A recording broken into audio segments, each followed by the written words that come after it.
mean, gosh, these low-tier Koreans, plebeians, we get for these OlimoLeagues. JK, it's like some of the best players we get to see on a weekly basis. We're so spoiled here at Base Trade TV by the wonderful games and the wonderful matches that, of course, the OlimoLeague provides weekly. So I hope you guys have been enjoying them as well. Spawning here in the top left corner of the map, it's the Red Terran player leading 1-0 in this best of 5. It's GumiHo.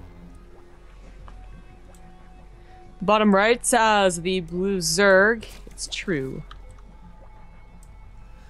So going back to that pronunciation thing for a second, not yours, but I remember we were watching IM, we talked about this briefly. It was driving me nuts hearing Day9 call him like GumiHo or however he was saying it. Yeah, because it was like he was getting lazy pronouncing it, you know? It wasn't like he was consistent. It was like he'd be like GumiHo, and then he'd be like GumiHo. I don't think he was even lazy. I think it's just one of those things where if you say it fast versus slow, maybe it sounds different. But what was killing me is like one time like it'd be GumiHo into GumiHo into GumiHo. It's like, ugh, stop. See, I consider that lazy speak. Maybe. Like you talk so fast you just don't enunciate.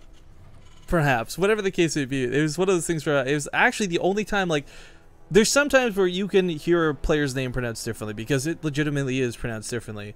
But GumiHo's kind of one of these names for me, at least, where it's like, I didn't know there was another way to say it. It was obvious to me as well. But, you know, Apollo doesn't pronounce it right either. Like, on purpose, kind of. Well, you know, here's the thing, though, about Apollo, right? He can say whatever he wants, however he wants. He's got that wonderful accent that you just... How does he say it? I actually forgot how he says it. I'm not even going to try to emulate it here. If you want to get me to do like a really bad Irish accent, that I can do. But don't ever tell me to try to imitate Apollo. That's going to go so poorly. I don't want to imitate Apollo, just how he says it. It's not like it's because he has an English accent. Listen, because Kalaris says it correctly. Man, actually, side note here, and I know it's so off topic. Kalaris was kicking ass at San Jose. I was loving his hype. That play-by-play was better than I'd say his normal. I don't know if that's just me or... I don't know. I really can't remember. I don't think I watched that much San Jose, to be honest. I don't remember things. Just gotta take notes. That? You'll be like the guy from Memento. You'll have like tattoos like, "Oh, San Jose went well," or "Don't forget the lies." Who won that? San Jose? Yeah. It's that PvP finals. Not right. Rain, the other guy. Yeah, Rain versus Hero, wasn't it? Yeah, Hero won. Yeah. Okay. Oh, yeah. I see what you're saying. Yeah. Okay. I totally remember that now. Gotcha. I don't. I was really sad too. Like I didn't even mind it was a PvP finals, but just Oh, it was a good PvP finals. It was. That's what I think made it so memorable because it looked really one-sided. You're like, really? Is this how this is gonna end? And then, whoop, that flip. Yeah. Anyways, getting back on topic for this game though, GumiHo searching his base for overlords.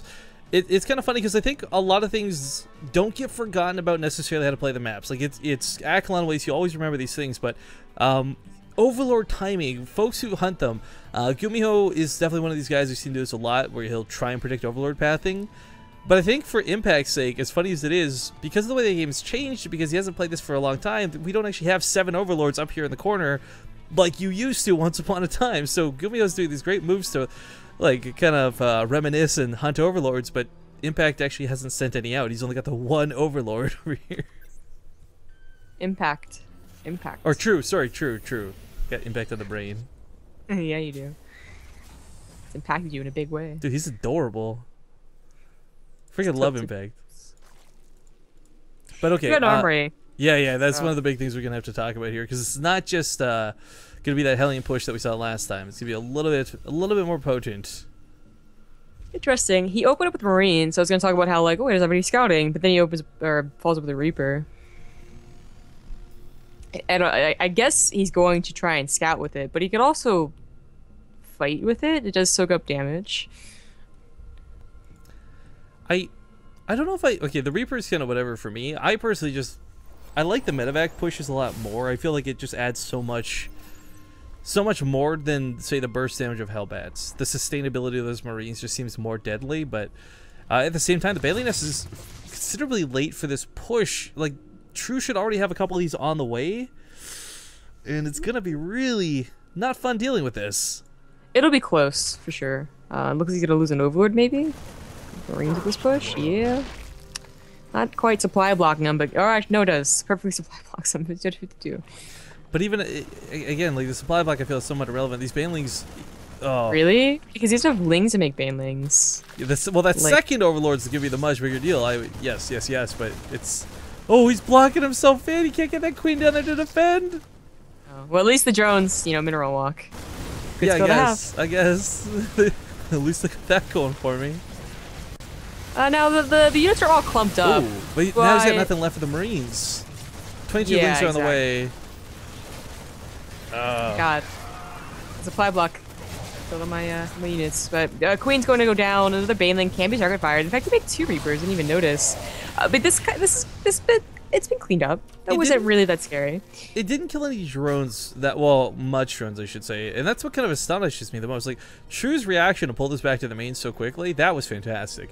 It got a little bit scary because there was a couple of Hellions that got some blasts off on that ramp. But I can't believe that worked so well. With the Baneling nest being as late as it was, I really thought he was in a lot more trouble. But now True's going to try and put on a counterattack.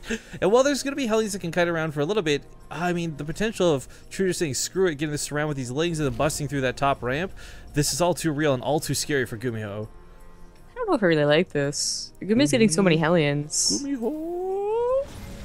He's got to kite back. Okay. Nice target fire on the Banelings. Yeah, fantastic. 2 of them are going to get to that middle line, though. Not a lot to kill, but still kills nonetheless. It's the mules, too. That's nice. Yeah. I mean, was that worth it? I don't know. I think the biggest reason why I did that, too, is like he didn't already have the Spire on the way. That could have been done maybe if he had started immediately after his life finished. I wasn't paying that much attention to when it finished exactly, but that would have all been gone to the mutas instead of that attack. Yeah, I mean, there was a lot of gas that did go into those Banelings that perhaps could have been used elsewhere, but I'm just thinking here, like, the pressure he could have put on, like, let's say those Hellions got caught up in the crossfire. It was still only like 7 Lings afterwards or so. I mean, I don't know how much True was expecting to get out of that, but yeah, it did put GumiHo back on a defensive stance. He's putting a lot of money into now getting that wall up. He doesn't want to deal with a possible run by, and that's the time that True needs to get the Spire up. If GumiHo was following up with Bio, that is, he might have had a chance. You might get 2 to 4 more Hellions after an attack like that, and you go into Bio. You might not get any, actually, and that would have been disastrous. But, like, if that was 6 Marines, not 6 Hellions, completely different. It's actually really bad. It's enough Lings and Banelings for sure, with no wall. But it is what it is. Mutas are on the way, but Thors are as well. Turrets might be just a little late if True goes directly to the base, but I think he has to clean this up first.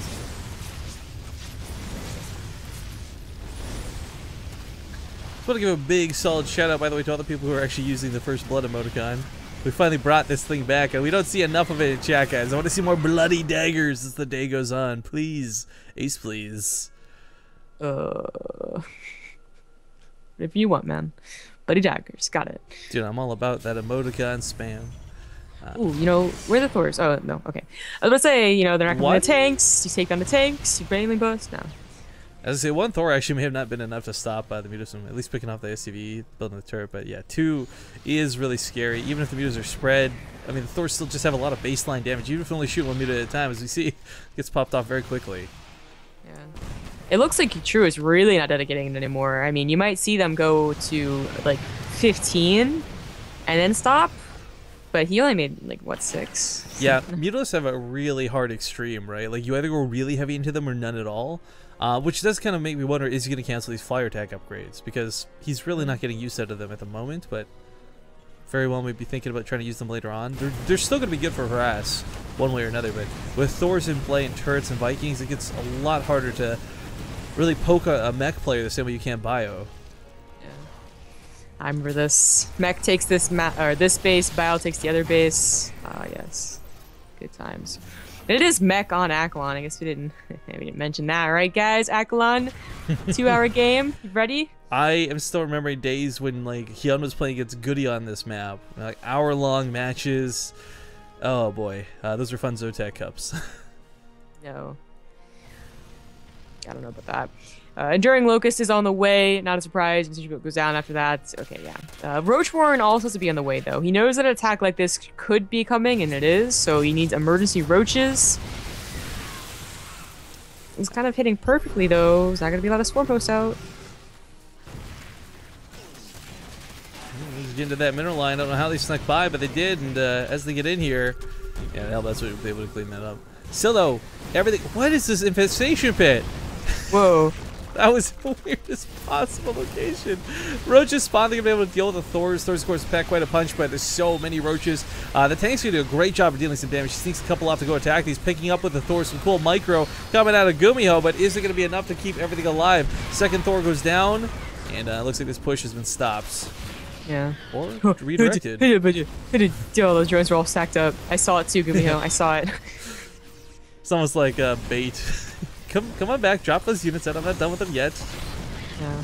Thors do some serious damage, though, to buildings left alone. Yeah. It's rather sad. 11 more units on the way. This is why I didn't cancel those flyer attacks, right? He had a plan that he could go back into them. I think he's going into them earlier than he would, just because he doesn't have those the swarm hosts. They did die. But that's okay. The mutas can buy him a lot of time. Poke away the depots. He's going to break through to the natural.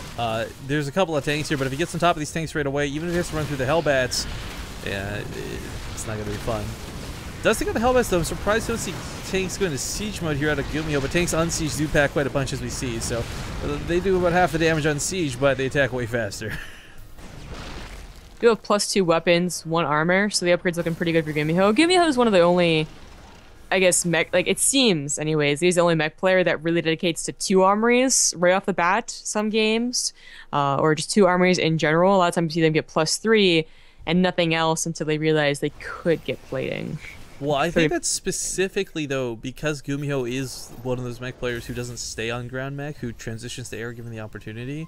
And that's where those armor upgrades really come into effect. I really don't think we oftentimes see it really matter for tanks or Thors so much as it is for the Vikings and the battlecruisers. But you're right, like he is just playing pretty much straight into weapon upgrades for the time being. Vikings should be able to clean this up. Thor's being boosted around to try and get some shots up. SCVs are still dying nonetheless, but one thing I'm wondering is, like, with this 4th command center coming up, can he get to that 4th base, and will we see 2 more starboards come down? I'm gonna guess so. You know, Akalon's too good an opportunity to waste to not go up to the 4 bases for GumiHo. You wouldn't want to Akalon waste that opportunity. I'm gonna do that all the time now. That was a good one. Anyways, during Locust, finally on the way. Hopefully this one won't be killed because it was out in the middle of nowhere. We saw the infestation come down to that production tab earlier. I didn't look for it because I just, like, who builds it out here? It was weird. It was weird.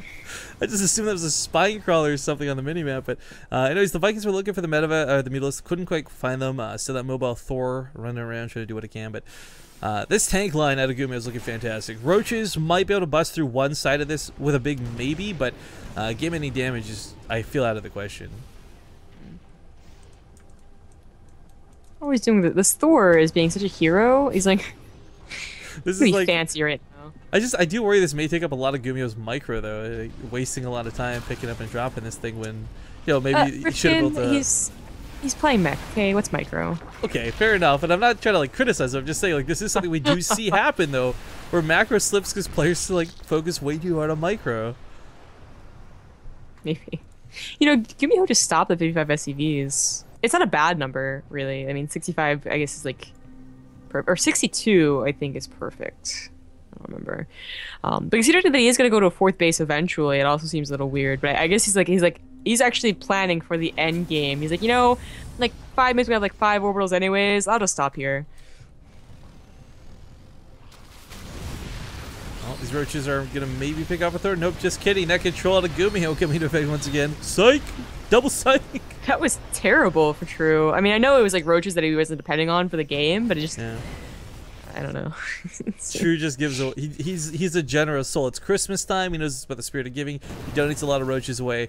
This actually opens up, interestingly enough, to make banelings. Now, banelings typically not your favorite choice in this scenario because there's tanks, there's Thors behind this, but the idea is he's going to roll through those Hellbats, and it's the Hellbats that beat back the Locust waves. It's Hellbats that soak the hits so that tanks can reposition. If the banelings take out most of those Hellbats, suddenly these swarm hosts become much more effective. Upgrade's looking good for GumiHo. 3-1. True. He's getting 3 missile attack. It's not going to be an effect yet. No carapace upgrades for his own units either. But GumiHo, man, he didn't stop at all. He's going straight into the fourth. If he gets into that third or fourth, whatever you want to call it, that's a terrible position to try and break.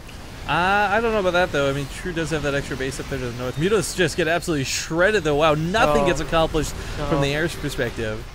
Once he gets into here, like, everything goes into a choke, and then it's a straight shot to the natural in the main. Yeah, I mean, it's definitely not the best case, and I agree, but I'm just saying, with his base up here, he's not totally out of the game because he loses this base. Bailey's rolling into Thor's, though. That was not so hot. Storm must be repositioned here, trying to get some good shots. They are going to start taking us some of the tanks, and the drones actually get out of this alive through Blue Flame Hellbat fire. Whoa, 4 drops!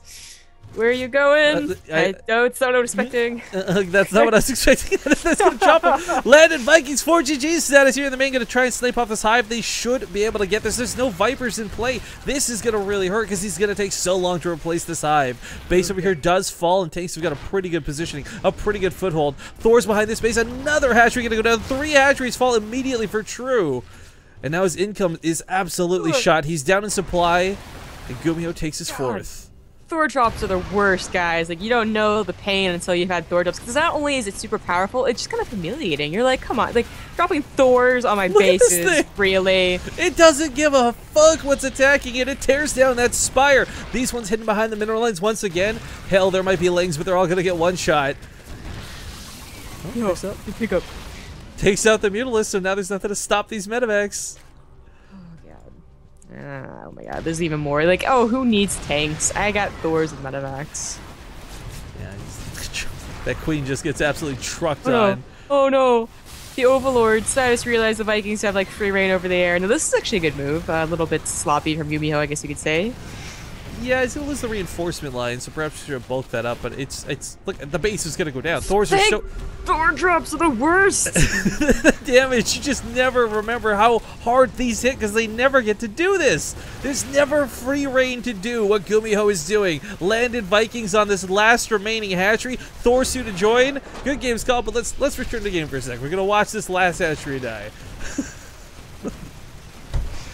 Ah, man, GumiHo taking a 2-0.